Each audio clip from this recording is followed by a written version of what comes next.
to This Week in History with Mike and Will. I am Mike. He is Mike. And he is Will. And welcome to the studio. Excuse the plywood. The studio is going under renovations and soon to be finished. Yeah, building a floor. Building the floor. That's pretty cool. Which means currently there's a part of the studio that doesn't have a floor. I mean, there's a floor, but it's the next story. The next one. No, watch your step. Yeah. If you are not familiar with the show, welcome. And all that meant nothing to you. And the show itself is every week we pick an event from history. Yep. Will goes and researches it, and then he has got 1 hour to explain that event to me. Yeah. And that's how it goes. Yeah. So, what's this week's event? This week is the 47 Ronin. The 47 Ronin. It sounds like a heck of a movie. It's several heck Is it? of movies. Okay, well. Let's find out. We're going to find out. I know nothing about it. Before you start, Nope. There's one word that I had to check out, and I screwed it up. Oh, there it is! There it is! Is it Ronin? I hope it's not Ronin. No. It's just I'll explain. Okay. There we go. How Host about started. that? We're ready to go now. Sorry. All right, the 47 Ronin. Yes. So, we're going to start out. 47 with an steps, that's what I'm thinking. 47 steps? Is that a... There's Hitchcock movies, not 47. I forget what number it is. It's some of the number of steps. Anyway, go ahead. It's like 29. Maybe. There was a bar called 29 Steps once. It was because it was 29 steps to get And up. somehow the Ronin are connected to the Teenage Mutant Ninja Turtles. Somewhat, kind of. Tell me more, Will. I will explain. So our setting is what's called the Genroku era. Genroku. Genroku. Genroku space era. Yeah, I have a Roku device from Yeah, it's a TV. Roku. It's like that. So the way that Japan has their time period set up is prior to the Meiji Restoration, which was in, I believe, 1848, and that's when we really see like the modern, not modern, but imperial Japan, where they really quickly modernized and they kind of did away with like the samurai and a lot of the older systems. Before that, they would have these eras that were usually based on when an emperor ascended the throne. Sure. But sometimes they changed them, and it was based on the counselors at the time, and they just kind of decided. Sometimes the names had specific meanings. Sometimes it was a different version of numbers and numerical things. So like the Wang dynasty. Kind of. So it is actually derived from the Chinese way of naming. Oh, okay. The way they do things, but the Japanese have a completely different style of it. Okay. It's just similar in that this is this era. They don't name it so much after the dynasty as much as they name it after like something representative of the coming emperor, or usually they name it at the beginning of the reign, so they don't know necessarily like, oh yes, this is the golden age, because they don't know that it's going to be good. It could suck. Crap. So there isn't I couldn't find like a fixed system that always was this is why they did things, because it changed depending upon who the counselor was. Sure, yeah. But the Genroku era started in 1688. It lasted till 1704. And it is known for being really peaceful and tranquil throughout Japan. It's been 100 years since they really had to do much fighting. There was the Sengoku Jidai, which we talked about at the Battle of Sekigahara, which was this almost apocalyptic battle where almost everybody in Japan was fighting everybody else. It was huge. Every township was involved. Everybody was involved in this war. And after that, the Tokugawa shogunate became a thing. A shogun is the military ruler of Japan. Okay. They technically are less powerful than the emperor. The emperor is technically in charge because he rules through divine authority. Yeah. But the shogun has all the swords. There you go. Okay. Okay, so it becomes an initial like, oh yes, no, we serve at the pleasure of the emperor. Sure. But once Tokugawa ends this war, he's like, look how weak the last shogun was. Look how ineffective the emperor has been. This is what we fought for, was to end all of this stuff. We are now the Tokugawa shogunate, and we are running things. Shogunate. Yes. So shogun 8. A-T-E. Okay. But that's just a and power structure? Yes. So the shogun is basically like the high general. Okay. They are the most powerful family, and Tokugawa was the family that really like solidified how strong the shogunate was. They ruled for 260 years. Ooh. So basically until the Meiji Restoration. The end of the Son Goku period, which is when everybody's killing each other. Okay. Lots of peace. There was not a ton of war while they ruled, so it was actually considered a fairly effective, but it was a very oppressive regime where the samurai caste rules and then everybody else does. Well, you can have one or the other, I guess. Pretty much. You can have There's peace, but there's like a lot of tyranny. Yeah. The emperor at this time was Higashiyama, and he is kind of a figurehead. Okay. He's not a hugely important guy, but he's relevant to our story because when you are the emperor, it is expected that your daimyo and the lords under you pay like honor to you. They pay homage to you, and you have envoys that go out to meet with all the different leaders and speak to them, and they are supposed to afford your representatives a lot of respect. Okay. You keep saying respect and honor. Also money? Huge. Oh yes, but Okay. not for the emperor. The emperor doesn't care about that. Like the emperor is taken care of forever, but his agents typically. Although the imperial throne is less about the money, the shogunate has a lot of issues with that. So there's the word that I just used was daimyo. A daimyo is a powerful samurai lord. Okay. They can control everywhere from a couple hundred samurai to thousands of them. The shogun is technically a daimyo. It just means like lord, high lord. Okay. He's very powerful. So all of these guys, there's a hierarchy to all of Japanese society, especially at this time. Like nowadays, you can still see kind of echoes of it, whereas there's like the different strata, but you're able to climb. Back then, you're born to something. You almost always stay there, even more so than in Europe. It's like a caste system, even? Yes, there's the eta, who are like non-people. That's literally like what it means. And that's people who handle like dead things. It is actors. They're considered non-people, which I don't appreciate. It can also be the equivalent of slaves. I believe geisha are considered eta, but they're kind of weird and set apart because they perform a task that people value. Not all geisha were sex workers. A lot of them were like the original concept of the escort. You paid to spend a night hanging out with them. Sure. They played music. They were brilliant at conversation. They had different talents. They could dance. So basically an actor. It was an actor, yeah, which is eta. But then some of them were famous for being good at sex. Nothing wrong with that. That's great. Good for you.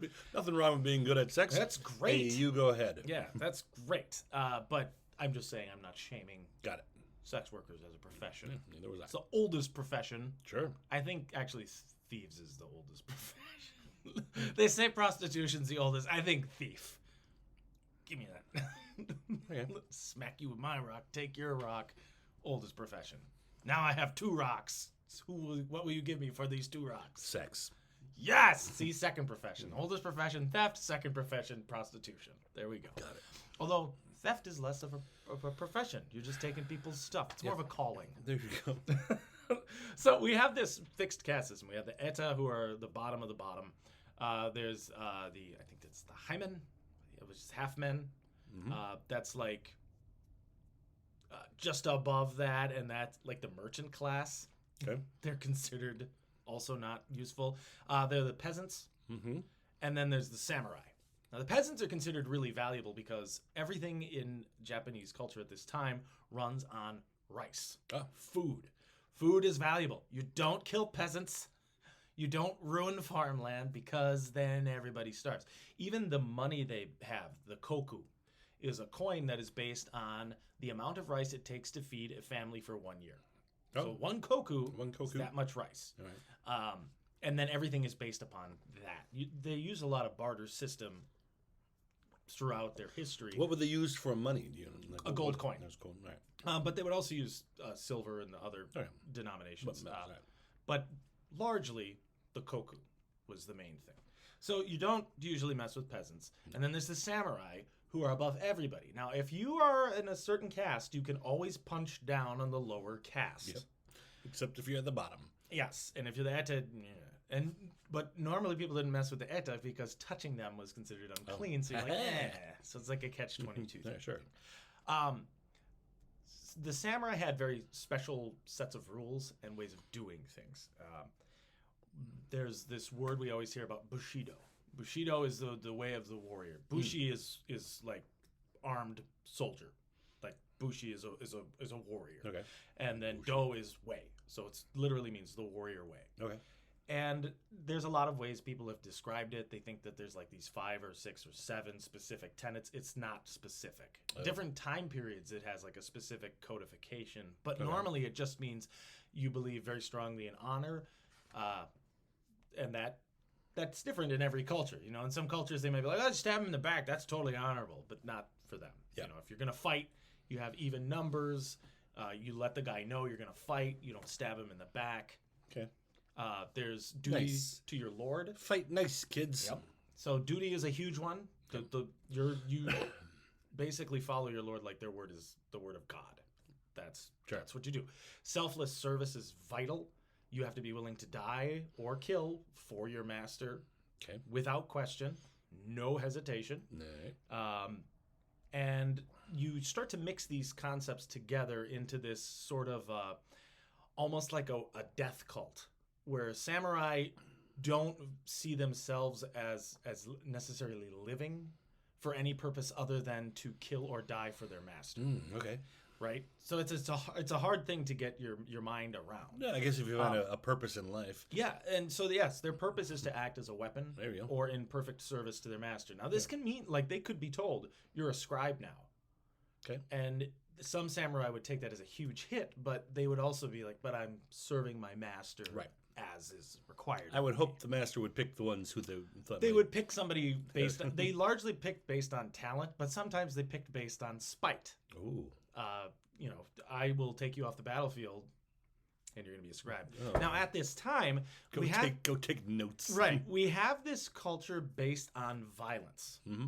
The whole thing, the whole caste system is based on violence, at least for the samurai.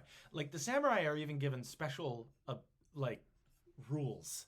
Not only can they just kind of treat lesser classes like garbage, if any of them could do something they consider dishonorable to the samurai, they can just kill them.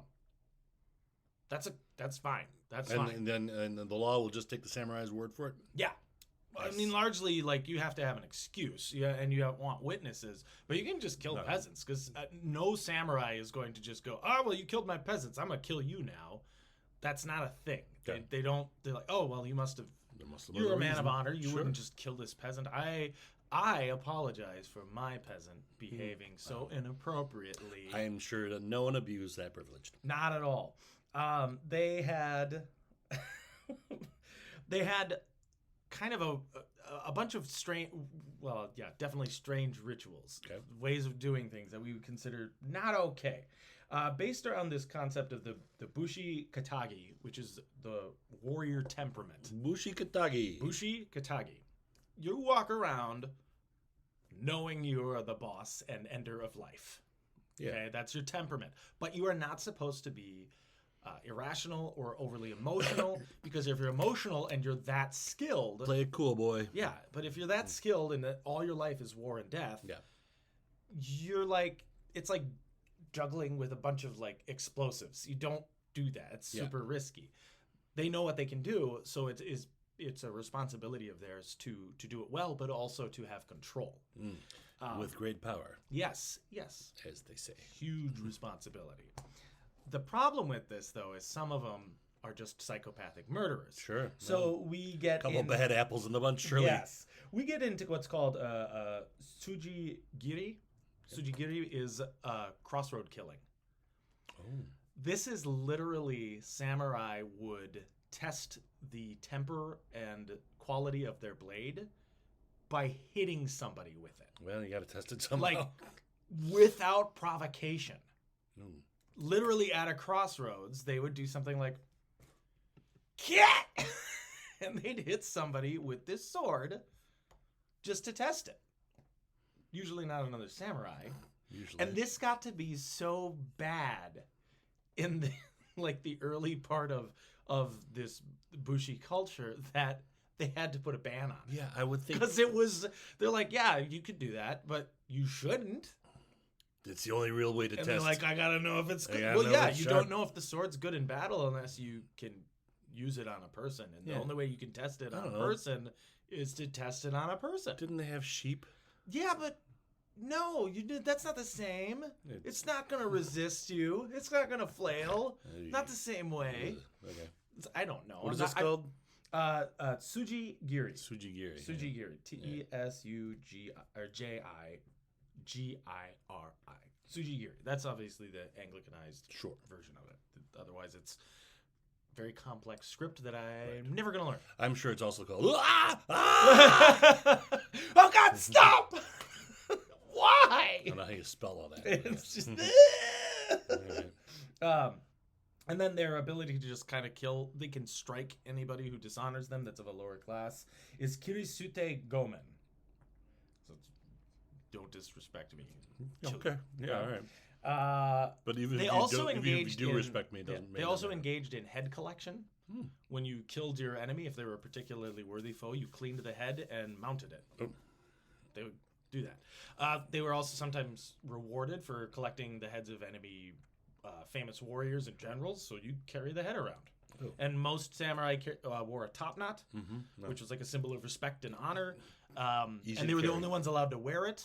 Peasants couldn't tie their hair up like that. You could like maybe tie your hair back for the day, but you couldn't wear like the top knot thing. It's a very specific look. And if you were a peasant that was seen wearing your hair like that, they'd take your head. That was a huge no-no. Okay. So if you at any point were like stepping into what the samurai did and you weren't a samurai, you were probably going to die. So it's a very fixed system. As long as you did what you were supposed to do, everything was fine. Sure. How do you become a samurai? Birth.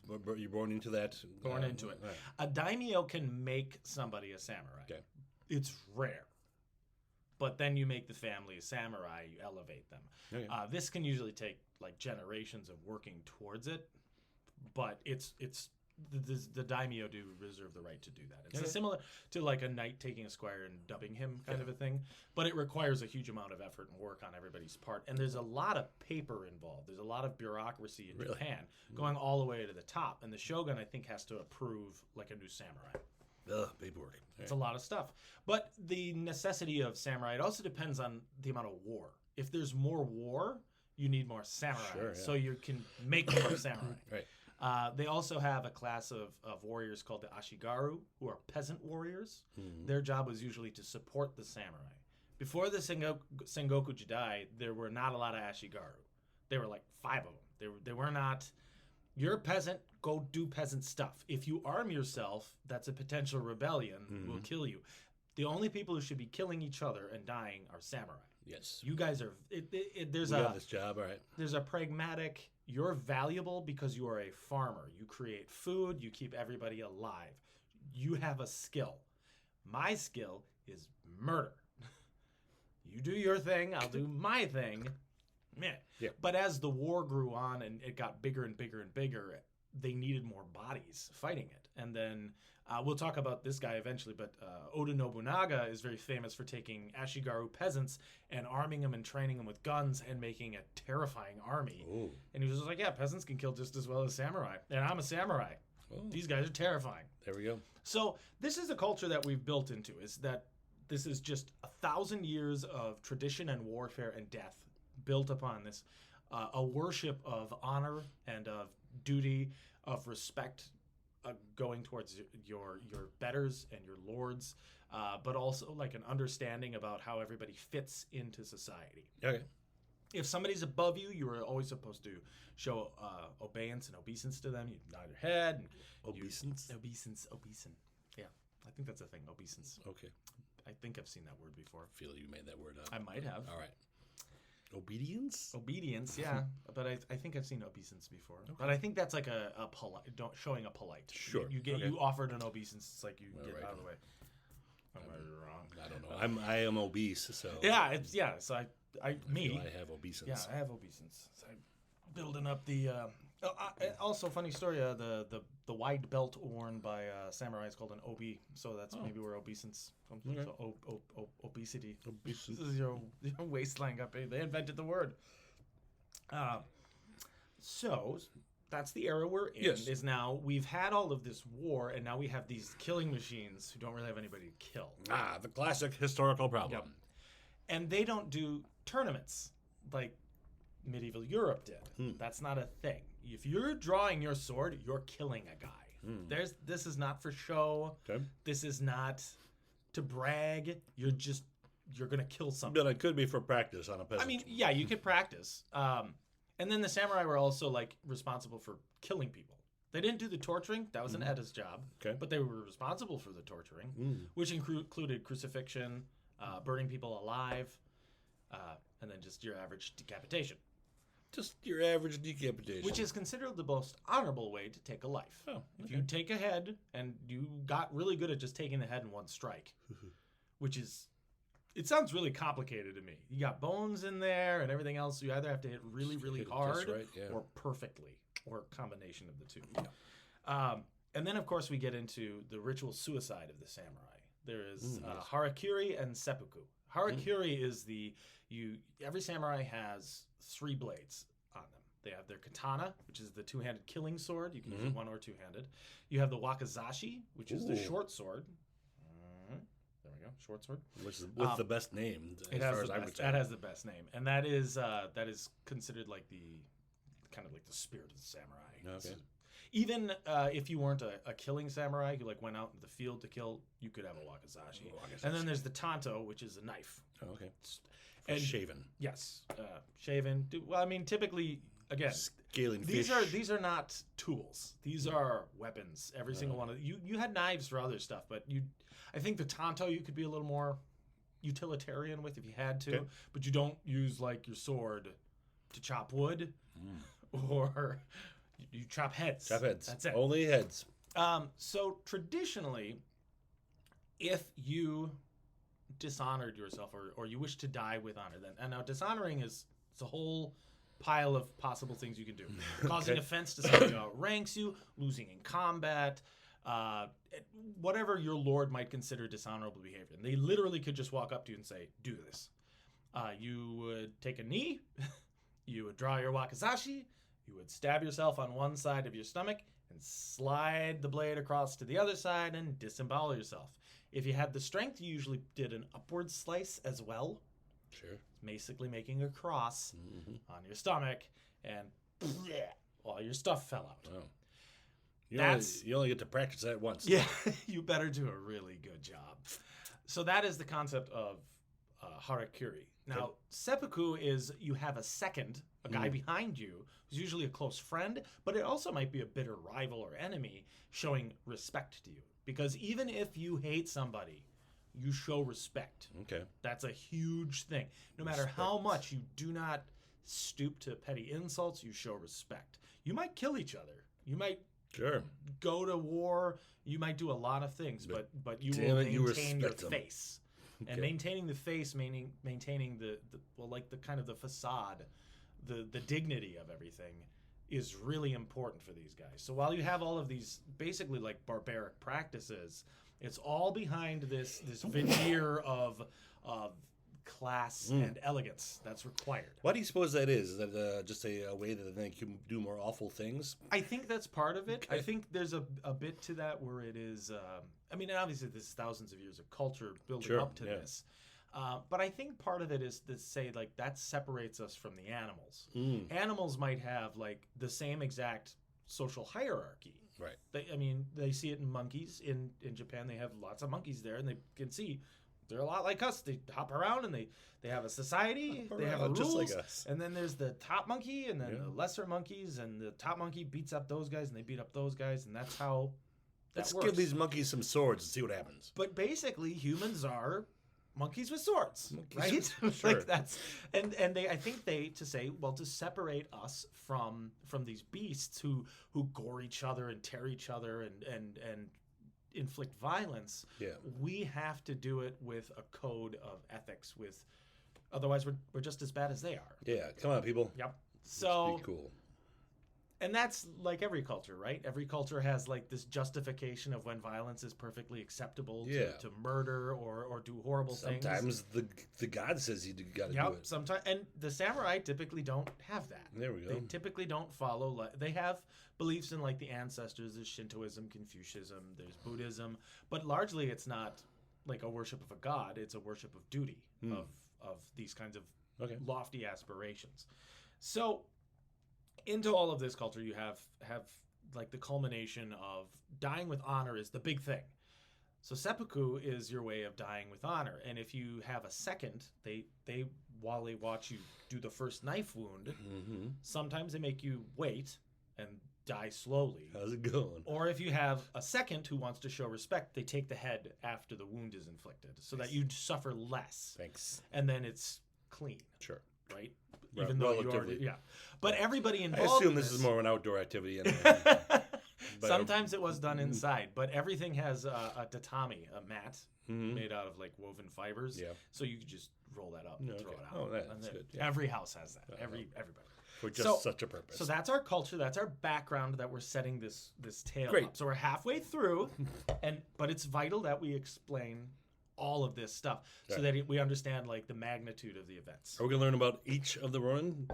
47 of them. There's 47. We're going to talk about three of them. Yeah, I do have a list of the names. Oh, okay. Like they're all listed, which is cool. Yeah.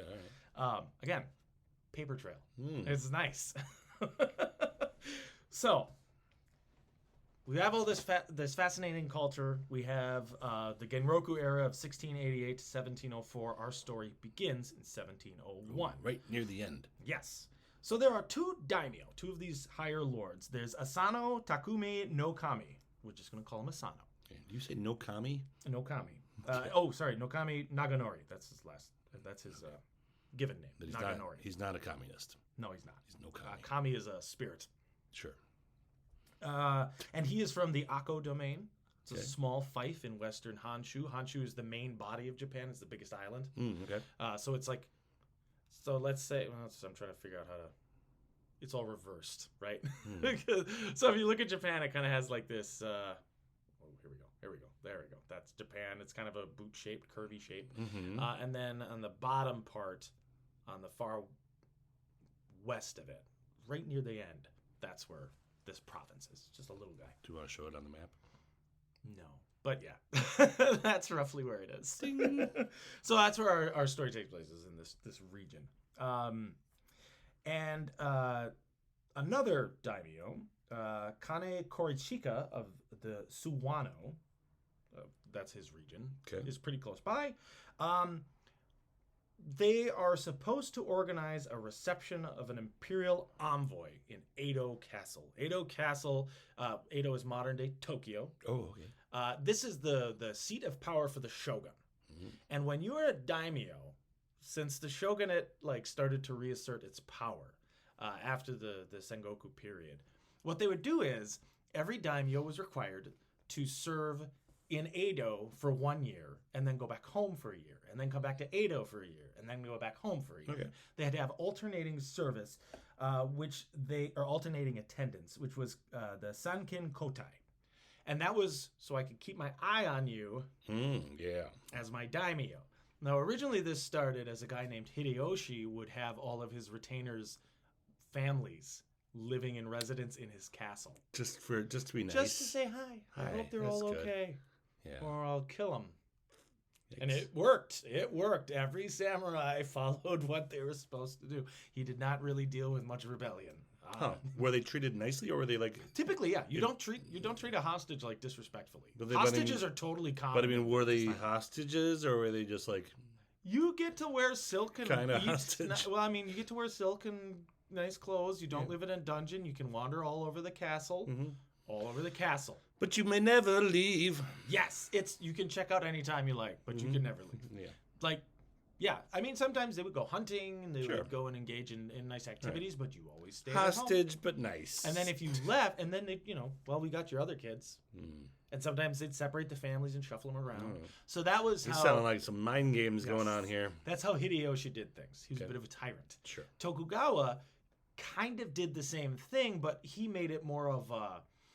like kind of an accepted, more of a polite role thing. Like it was a representative of the hostage culture, but it was not. You have to give me your children. It was no. You serve here to show respect to the shogunate and to the emperor, and then you go back to your house. But you can take your family with you and all this stuff. Okay. And also because as my daimyo, you have sworn military service, and your men are supposed to be garrisoned with me for a certain period of time. So you bring all your soldiers with you. So it's not like you're isolated in his castle by yourself. All your guys are with you. And then you perform your service, your year of duty. It's like a tour of duty for the military. You work here, and then you go back home and you do your own thing, and then you just bounce around. It works in a lot of ways of keeping the military functional at all times. You always have an active army. It's coordinated. It's efficient, but it also lets you keep an eye on them, and it also helps you build relationships with these people. Yeah. So it actually works really well. The way Tokugawa does it is very different than the way Hideyoshi did it. Yeah. With this veiled threat. Sure. So it's similar concept. Similar concept, different reasoning behind it. Okay. He's like, well, since we already have this kind of in play, let's play with that a little and actually use it for good. Like, okay. Now we've got these guys. So these two daimyo are serving in Edo at this time. They've got their retainers with them, and they are given a specific job that they have to welcome these envoys, and that's a huge deal because these guys represent the emperor, who is as close to God as you can get. Now this is Tokyo? Is it the current day center of power? Is that where? This is where the shogun is. So technically, yes. Okay. But the emperor lives in Kyoto. So today we have Kyoto and we have Tokyo, which are very different. And Kyoto is like the spiritual capital. Back then, Kyoto is considered the capital, but that's not where the shogun is, so that's not where the power is. That's where the emperor sits on his throne. Right. There's lots of ceremony, but it's not really as important. Okay. Edo is like a mighty fortress as well. The Edo Castle is this big fortress, and that's where all the military is. So at any point, they just take tens of thousands of soldiers and could just crush whatever the problem is. So it's intimidating. Right. But it's also where all of the records are kept and all of this information is kept. And the bureaucracy runs out of this place. And the shogun is there usually. So it is the center of power. Yeah, this is the center of power, but it's not the capital. Got it. It's the capital. Sure. Eventually, it becomes the official capital during the Meiji Restoration when they just move the emperor there, and they're like, "This is where this is stupid to have like a capital and then a real capital. We're just running it here, and also we're naming it Tokyo. We're going to change the name. But for now, this is called the Edo period for a reason because this is when everything's run from here." So these guys are kind of waiting around for the envoys to show up, and they are given an advisor who's going to teach them proper etiquette and how you talk to these fancy pants people. Now, this guy, his name is Kira Kozuke Nosuke Yoshinaka. Yes. Kira. We're just gonna call him Kira. K-I-R-A. So much easier. Kira's responsibility is, I'm going to come in and I'm going to teach these guys what they're supposed to do and how to do this right. The problem is, Kira sees Asano as a country bumpkin. Uh-oh. He is a samurai he's a daimyo who has 300 samurai working for him in a dinky little province that doesn't really matter, that's far to the west, and he doesn't think much of it. He thinks the other guy is an idiot, but largely the vibe is this guy is a really arrogant, very privileged and very rich, corrupt person. Because he walks in... Kira is? Kira. Okay. So Kira's level of office, it is expected that you give him a gift. This gift is usually lots of money. It's a gift that it's always money. It always fits. Now, it is considered disrespectful for samurai to directly handle currency. They usually have a guy for that. Like the higher you are, the less you touch the money. Oh, okay. That's the real power, right? Like, I don't spend money. I have people for that. Yeah, that's right. Yeah. So they look down on the merchant class like hugely, but they need them. You got to use money. They got to use money. Yeah, okay. But you don't try to tell a samurai how. You don't be the rich merchant. You're like, well, you need my money, and the samurai's like, what did you say to me? Yikes. I feel like you don't try to sell a samurai anything. No, you don't. It's a terrible. Even like the poorest samurai. Yeah. Like some rich merchants will dump on a low, weak samurai because now the shoe's on the other foot, and I have a position of power, and I could treat you like garbage because you don't have anybody to back you up. But that's still a killing machine that you're disrespecting. So pick your disrespect wisely. Yes, really rich merchants would find Ronin, which is a lordless samurai, and they'd hire them as like bodyguards and soldiers. Because while you are without a leader, you are still a samurai. Okay. But you're considered a Ronin. So Ronin. it's less honorable. You don't have a steady paycheck. Mm-hmm. You don't have a fixed home. Yeah. You're like the A-team. Yeah, and it's rough to be a Ronin. Sure. It's rough. It's rough to be a Ronin. Because while you are caste-wise set apart from all these people, you now don't have any protection. Yeah. So all the peasants who have ever been mistreated by a samurai, which we've established is a thing, can be like, I can kick the crap out of a Ronin because he can't do nothing. I mean, he could directly maybe kill me, but he doesn't have an army backing him up. And very few samurai would raise a finger to help a Ronin because to become a Ronin, you usually have to break the rules. You did something disrespectful enough that you lose your position, but not huge enough where you're told to kill yourself, or you should have been allowed to kill yourself, but you were denied.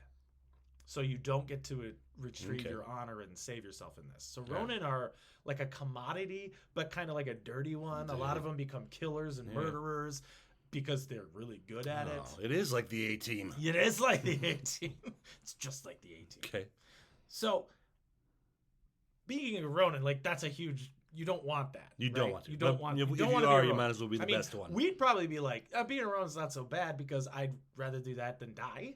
But in their culture, that's considered dishonorable and death before dishonor every single time. Yeah. Okay. Doesn't matter. So they have to be careful with this Kira guy because he is so much higher ranking than them socially, and because he's like one of the shogun's guys. If they insult him, it's like directly insulting the shogun. Oh. And a shogun can just wipe out your entire province. He just sends 10,000 men and burns everything to the ground and kills everybody. Or he can order you to die. Really? And you're supposed to kill yourself. You're supposed to. Or he'll take care of it. If you won't, he will. And his solution's going to be way worse. And there's no honor in it for anybody. Okay. So they got to deal with this guy he's just a jerk.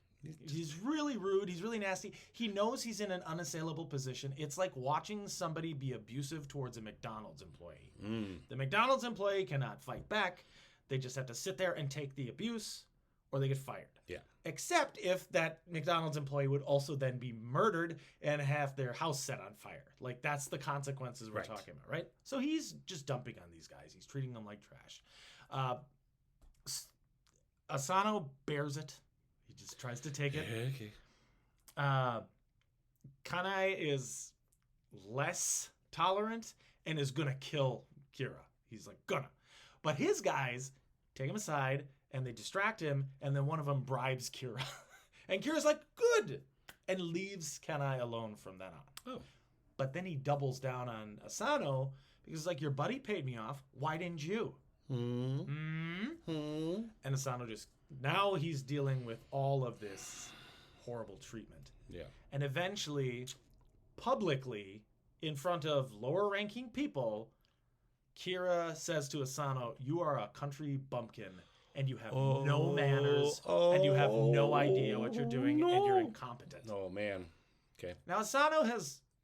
Samurai do not tolerate this from anybody. I'm upset about it for him. Yeah, you do not insult a samurai... Even if you're higher ranking, that's kind of dishonorable because you're punching down. You're punching at a samurai who you know can't fight back. That's low. But that's why I'm doing it. If you did it to a peasant, it's fine. Sure. But you're doing it to a samurai where normally if I insult you and you can fight me. You can challenge me to a duel. Ooh, I'd do that. Like, I'm not going to straight up fight you. No, but I challenge you to a duel. You challenge me to a duel. And although in samurai culture, you challenge to a duel, somebody's dying. Oh. Oftentimes both. Do I get to pick the weapon? Swords is considered the honorable You could, yeah, I guess you could do I will pick a bow. slightly longer Slightly sword. longer sword. That's a thing. The Nodachi is the horse killer. Oh. It's a sword so big it was designed to kill horse and rider in one stroke. Yikes. It's like a 6-foot blade. It's insane.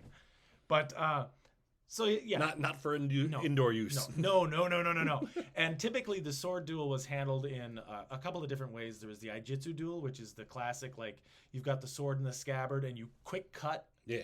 And it's Over whoever, like it was like a quick draw duel from 3 feet away with a sword. And nowadays, they actually have guys who are modern day samurai who practice the art, who are descended from samurai. And I've seen videos of them use that technique in a batter's box against an automated baseball pitching machine. And they can cut the ball in half before it even gets to them. And it's crazy. And then they sheathe the sword. And it's like, oh, yeah. So if I was standing in front of you, I'd be very dead. Okay. There go my baseballs. Yep. So that's the kind of like intensity we're dealing with. Yeah. Well, this guy can't challenge Kira to a duel. Yeah. You can't punch up on the social ladder. And Kira knows it. Oh. Well, Asano snaps. Asano's a younger guy, and he's just had enough. So he pulls out his knife and attacks Kira. Slashes him across the face. It's not a major wound. But in Edo, to draw your weapon it seems like a big deal. is super elite. You can't even draw a sword. Okay. Like you can have a sword because it's expected all samurai carry a sword. If a samurai doesn't have a weapon, something is very wrong. So you carry it. Yep. But you don't use it, which is another test of the thing, right? It's another test of the skill in the code of Bushido. You're a killer who's constantly armed, and you do not draw your weapon under any circumstance while you're in the shogun's town. And by castle, we're not talking like a European castle where it's a few hundred people in a big stone building. Yeah. A Japanese castle, especially the shogun's castle, can house tens of thousands of people at one time. Like these things are massive complexes. Instead of having high walls, which would just collapse all the time because they have earthquakes and tsunamis, they basically build a mountain. Oh. They build a huge pile of earth and then just line it with massive stones. And then on top of it, they make like smaller walls that are only like as tall as us, but they're built on the edge of a sheer cliff. Oh. And then you just have little holes in that to shoot out of. Okay. So yeah, you climb up this giant thing. And then instead of it just being walk up to the gate and smash it, you have to walk up ramp after ramp after ramp in concentric defenses and into kill boxes. These things are terrifying. Do you think we have a picture of that? We have a picture of at least a castle. Look at that. They're really cool. To give an idea of how strong these things are, when Hiroshima and Nagasaki were bombed and the A-bomb dropped, the castle mound was still left. Nice. So even an atom bomb couldn't kill these things. Right. So they're strong. They're prepared for the future. They are ready. You know what? I think someday something big is going to fall out of the sky and smash us in the face. I want my house to last. Okay. But then, like a lot of the other materials, like they have like a lot of paper, like they have the sliding doors that are paper. Yeah. And it's because you have so many strong winds and horrible storms that if you make it out of heavy material, it's going to collapse on you and kill you. Oh. This way, if it falls over, you're fine. Okay. Yeah. But because of that, they're like, well, then we got to build a way to have fortresses. Yeah. That won't fall on us. Giant mound. Got it. It's like a really clever solution to a problem that like Westerners would never, they wouldn't even enter the thought. They'd be like, what? Oh, that's actually really smart. Build up. Funny enough, later on in history, as guns became more popular in Europe, that's exactly what they started to do, is just build giant mounds of dirt and then line them with stone and then live on top of that. Okay. Same exact concept. So, Kira has been cut in the face. Asano's like,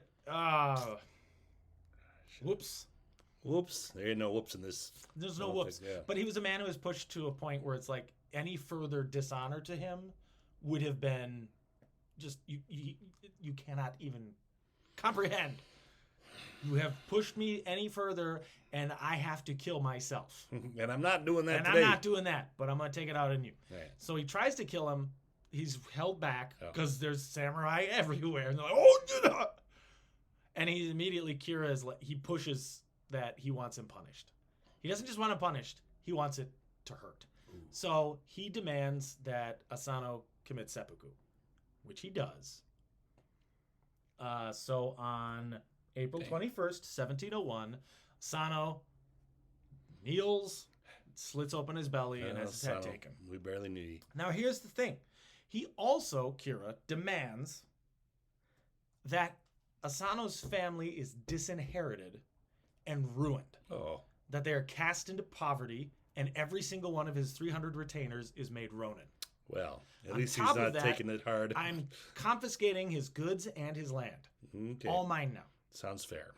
So Asano has this very loyal retainer. His name is Oishi Kuranosuke Yoshio. We're going to call him Oishi. Oishi. Oishi. Now, Oishi's about 50, 45, 50. He was born in April 1659. So he's 42. Sorry, he's 42. Oh, okay. 42 at this time. He, as the chief retainer, is responsible for making sure everything runs day to day, and also is his bodyguard. He has failed his master by not stopping him. Okay. That's how he sees it. Sure. I screwed up. Yeah. Well. Immediately. And his master's not around to say, no, it's fine. No, it's fine. Yeah. Now he's made Ronin. So he has very little he can do. Historically, it becomes his duty to avenge his master for the insults. Okay. But he can't really do anything because Kira's so much more powerful, and the shogun has placed a ban on it. You're not to seek revenge, which is a huge inconvenience because now he's like, but honor demands I get revenge for my master, but it's super illegal because the shogun himself said no, which is like the word of God coming down saying no. Yeah, okay. All the honor rules don't matter because shogun said no. All right. So he does what he can, and he goes to Akko, which is his homeland. That's where Asano's family is. And he gets the family out of the family castle. Let's go, kids. He says, you're going to be disinherited and ruined. We got to go. We got to get you out of here because if they come to confiscate the goods and the land and you're still here while you're dispossessed, they could get you for trespassing, for being vagrants, and they can just kill you if they wanted to. Yeah. So we need to avoid that. Let's get you out of here. We'll get you someplace safe. He gets a whole family out. And by family, we're talking the wife, the kids, the brothers, the sisters, the mother, the father, the cousins. Everybody. The whole clan is removed. Let's go. And he gets them out there, out of Akko and to safety, basically. Okay. Well, now he's done his duty. Okay. But he can't kill the guy who offended him. And who killed his master. Yeah. This takes a huge toll on Oishi. So he moves out of Akko and he goes to Kyoto, which is the capital. Yep.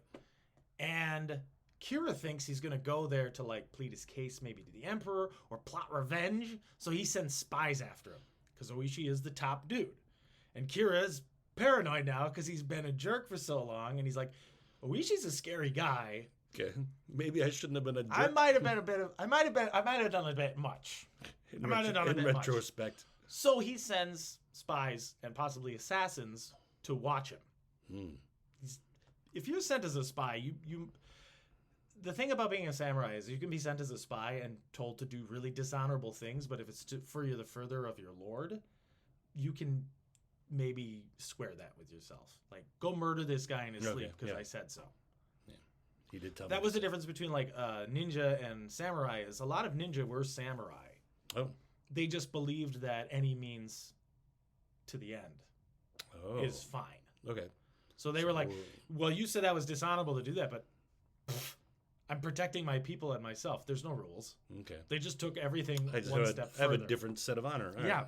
Like, honor is I lived and I protected my clan. Okay. I don't care what your opinion is. So that was the difference. So he may have actually employed the descendants of the ninja who were largely like wiped out during the Tokugawa days. But he might have employed somebody along those lines. But anyway, he sends the spies to watch Oishi. Okay.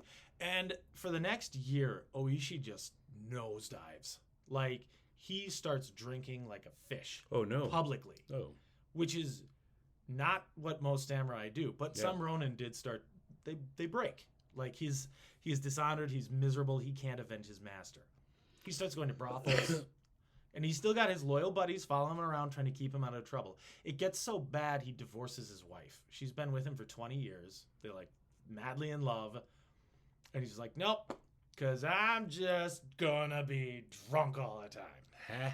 Well, So he kind of spares her the indignity of having to deal with his drunk ass okay. everywhere. After this, he gets so drunk one night, he staggers out in the street and he collapses. People just start laughing at him, walk by, and they know who he is at this point. And this guy from Satsuma, which is a different part of Japan, walks up to him and he just lays into him. And he's a peasant. This is not a samurai. Uh-oh. And he says, you should be ashamed of yourself. Your master was killed and you didn't do anything about it. You're a laughingstock. And he kicks him. And then he kicks him in the face. Ooh. Now, for anybody to touch a samurai's face, Yeah. that's like a death sentence. That's Should an be. immediate, like, I get to fight you. Yeah. I mean, it would be a death sentence for a peasant because they can't fight a samurai. They don't Right. have the skills, and they're not allowed to carry weapons. But even another samurai, if I just start poking your face, you can try to kill me for that. And Okay. it doesn't matter who I am. That's a no-no. Yeah. That is a huge no-no. But since we've But heard for about this, a peasant to do this, Mhm. and he takes it. He's just like, whatever, man. And then he's like, look at you. You're just the most pathetic thing I've ever seen. And he spits in his face. oh no, Like doing everything to provoke this guy. And the guy's just like, I want more sake. boy. And he like gets up and he just kind of waddles off to the next bar and continues drinking. And this dude's just like, ah, your dead master would be ashamed. Sure. I'm glad he's dead because he doesn't have to see this crap. And I'm glad I got Look to at this. kick you in the face. And I kicked the sand. Also, I kicked the samurai in the face. But I feel dirty about it because yeah. it's like, Yeah. he didn't even fight back. That's a big risk that fellow was taking. That was a huge risk. But all right. Because he actually thought maybe he'd stoke something in him. Yeah. And it's like, I was so disgusted. I thought maybe that would shake him out of it. And I just feel worse. Hmm. So he leaves. Okay. And Oichi just continues drinking. Oh, Ishii. His guys try to basically get him out of this bender and try to focus him. So they buy him a geisha. They're like, here's just one chick instead of all the women and of like loose. A geisha is a respected position. Sure. Just going to a brothel where there aren't no geisha, where they're just sex workers, that's low for a samurai. Sure. A geisha is a. Well, you landed a geisha. Okay. Oh, Yeah. okay. You High got a little bit of class. money. It's classy. Like you're paying for skill and Sure. and quality of character. There's a lot to it. So they buy him this girl, and he still goes to all the brothels. He gets like indecently obnoxious in public, like running around shouting at people. He's going through it, man. It's He's going through it. really bad. Let's see. There was a specific thing that he did. He's obscene. He's described as being obscene.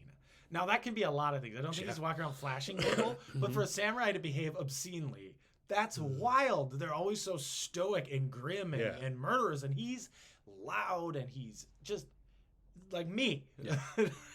He's being me. Well, he seems to have lost his place. He's just All right. he's just lost and ruined. So finally, Kira just is like, okay, well, I'm tired of paying spies to watch this dumb drunk. Come on back. So that's now like December of 1703. Okay. So for like a year and a half, almost 2 years, this has been going on. Yikes. And the second Kira abandons everything, Oishi leaves Kyoto. Okay. And then the few remaining guys who are left to kind of just watch him can't find him anywhere. Bye. And this is concerning for them. It's like, Yes, but yeah, he's a totally. drunk and he's loud and we can't. There's no way that we can't find him. Mm-hmm. But we can't. Where is he? Where'd he go? So they start searching all over and around Kyoto, and then Oishi just shows up in Edo, Hey. which is far away. Okay. And he arrives, and he goes to a secret location, Okay. and 46 of his friends are waiting for him. Oh, hey guys. And They knew he was coming. they immediately after Asano had been killed, swore an oath that they would not rest until Kira was dead. Ooh. And to distract Kira for this entire time, Oishi disgraced himself publicly, became a drunk, divorced his wife to protect her from what he was going to do. A long and con. draw all of the attention on himself. Oh, for boy. more than a year, almost 2 years, he Wow. was just completely mocked. He was kicked in the face and didn't do anything about it. He's a broken man. And just like that, he's back. Back, baby. All right. Meanwhile, his friends have not been idle. One of them wanted to know the layout of Kira's house. Okay. He met the builder and married his daughter. Whoa. Now he's in charge of looking over the house to make sure it's okay for his father-in-law. Oh. A bunch of new workmen show up, all former samurai under Asano. Merchants in town, former Asano samurai. They all start circling this house, going in and out, day in and day out, just being normal dudes. Because when they became Ronin, some of them became tradesmen, they became monks. They went all over the country. They just scattered and slowly started trickling back into Edo, researching this house, scouting it, getting every single detail, every exit, every window, every tile, everything. They know where all the secret spots are. They know every person who works there. They have been planning all of this. And Oishi has been somehow, his whole thing was just, you guys are going to do this, this, this, this, and this. I'm going to leave. And this lets you plan while I'm off here. It's like Ocean's 11. It's Oishi's 47. Yes. He gets everything set. And then on January 31st, he splits the team into two groups. Okay. One will approach the front gate, one will approach the rear. His son, who is 16, is with him, or 15, sorry, is with him as one of his samurai. They have it all planned out. He gets to the front gate. He has 4 guys scale the wall. They infiltrate the building. They go to where the porters are, who are all the guys who lift things up and put them down and everything.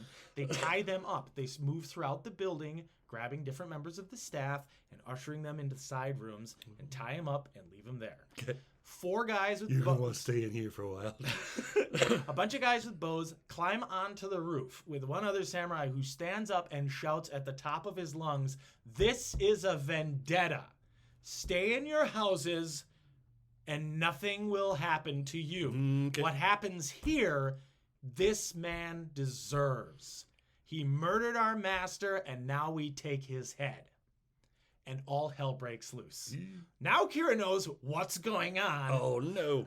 Immediately, a drum starts to bang. The Ronin have this big guy just banging on a drum to signal that the attack is to begin. This guy's been practicing for a year on that drum. Yep, he's been playing. He's been busking.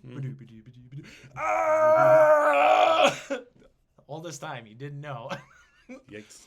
Oishi's guys break through the front. His son, I want to get his name right. I want to say Chikara. Chikara scales the rear. They get inside the house, which is a big kind of mansion. Yep. And Kira tries to send his men after them. He's got like 40 guys inside. He is not ready. 16 of them are killed almost immediately. 22 more are injured. The Ronin don't lose a single guy. Oh, well. They break into Surprise attack. Oishi's room, and he's not there. Okay. He's escaped. Damn. But they know there's no way in or out. When some of his men try to escape and climb the walls, the archers on the roof are waiting, and they just pick them all off. They kill them. Ooh. Samurai were exceptional archers. Originally, that was one of their jobs, was horse archery. They were very skilled at this. Archery from a horse. They kill everybody. They leave the women and children, including his family, alone. Except his eldest son tries to fight, so they wound him. They look all over the house and they realize Oishi he has a secret exit that leads into a garden. And they all break into this garden and Oishi tries to jump him. Well, he's an advisor and he is not a warrior. Okay. So they basically take the weapon out of his hand and shove him to the ground. Okay.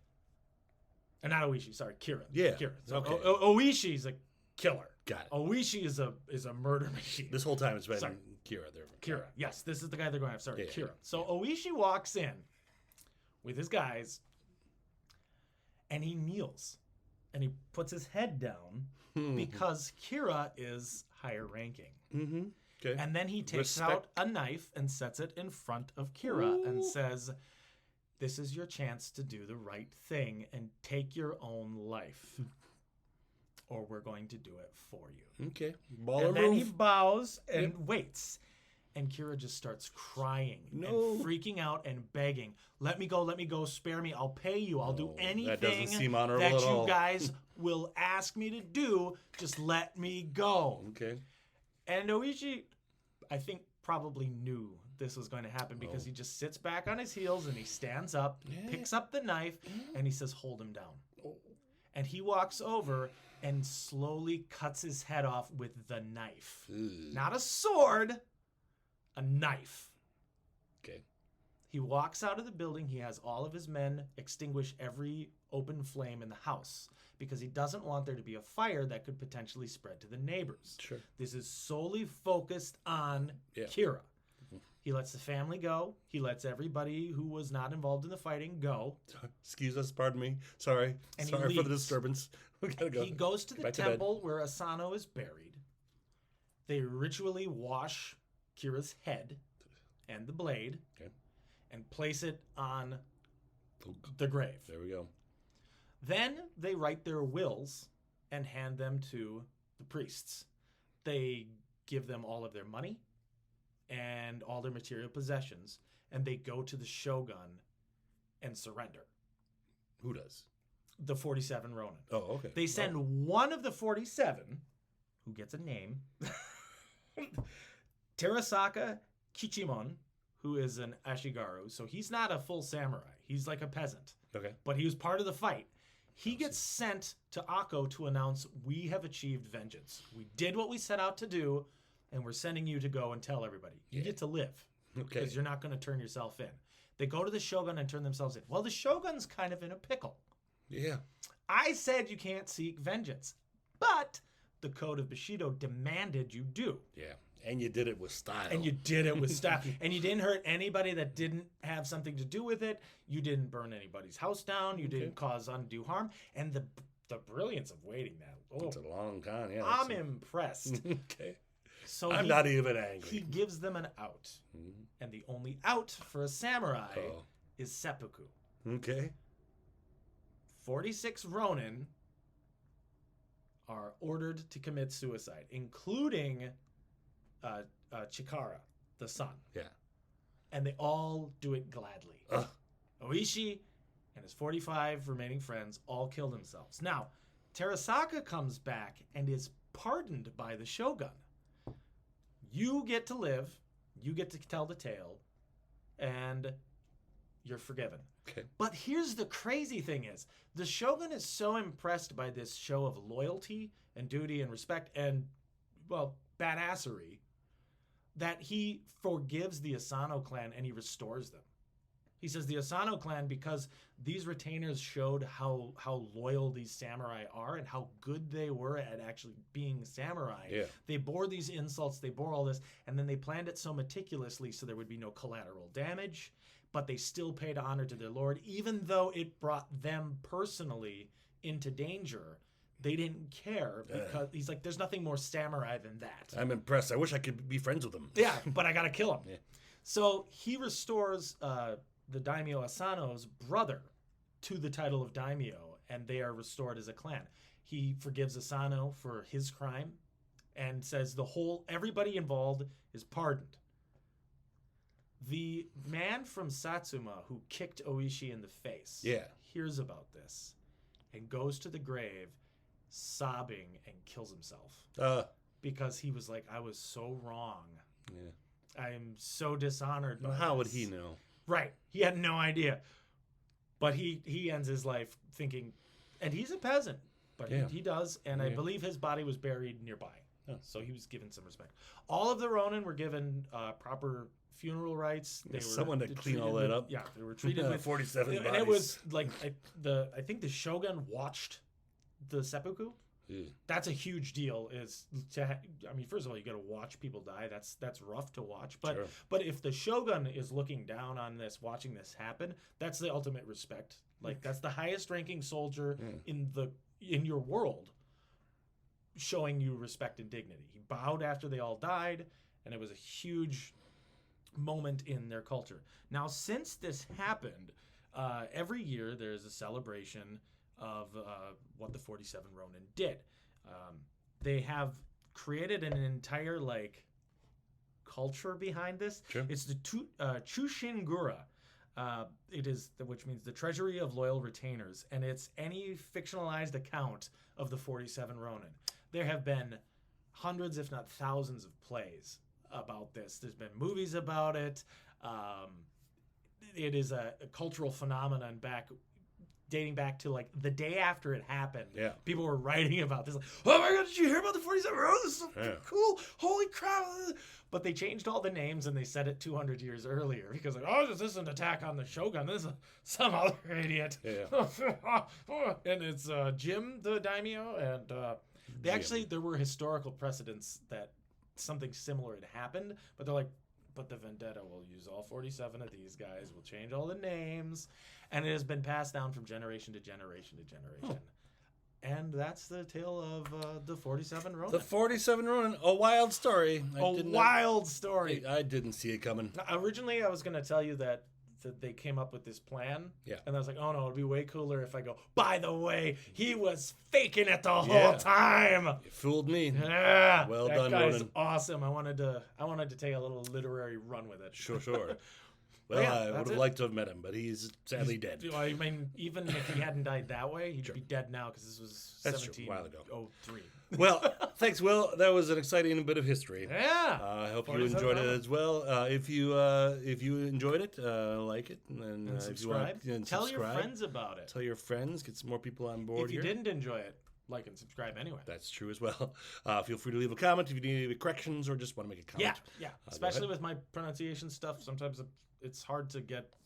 Sure. We do a lot of different cultures and a lot of different languages. I don't want to disrespect anybody by getting it wrong. We'll do our best. We all do our best. Tune in next week, and we'll be looking at Lu Bu. Lu Bu, a Chinese warrior this time. So just over the water. Yep, we talked about him once before a little when we talked about Dong Zhuo and all that stuff. This is Dynasty Warriors territory. This is good stuff. All right. Well, that's next week on This Week in History. Yep. Like, subscribe. Feel free to support us as well. Yeah. And we'll see you next week. Yeah. Bye, guys. Bye.